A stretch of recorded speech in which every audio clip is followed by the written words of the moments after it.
Hello, my name is Pítera Pomerancev. I wish I could be with you, but I had to return to DC before this incredible conference. But I really hope that you use it as an opportunity to engage with an idea that I think is really important to Ukraine, but really to all democracies.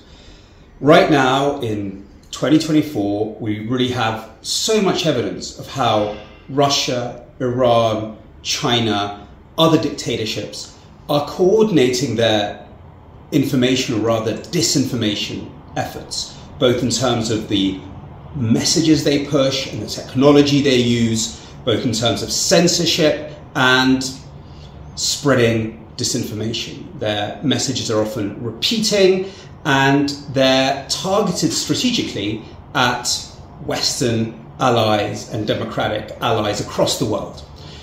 So the question is, how do democracies respond, whether in America, in Europe, in Asia, when we face such a common threat? How can we collaborate in the space of strategic communication and information integrity? I think we have to, if we hope to compete with these very, very focused adversaries. And we have to work out what our model of collaboration in this space is. We know what they do. They use troll farms and conspiracy spewing state media and hacking attacks on election systems and all sorts of things. What's our version? That's what I very much hope you discuss over these 2 days. But let's throw a few themes forward.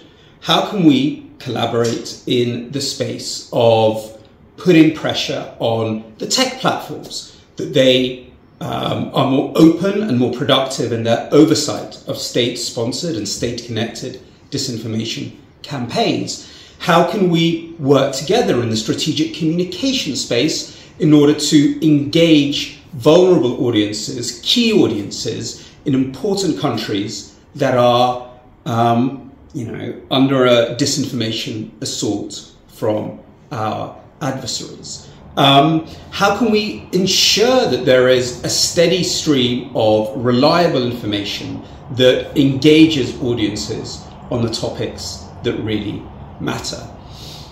Also, there's a question of how do we reach audiences within dictatorships? What role is there for that? Is that a productive use of our time and effort? How does that coordinate with our policy aims? Look, there is cooperation in the economic space, in the humanitarian space, in the international law space. We see it all the time, and it's encouraging.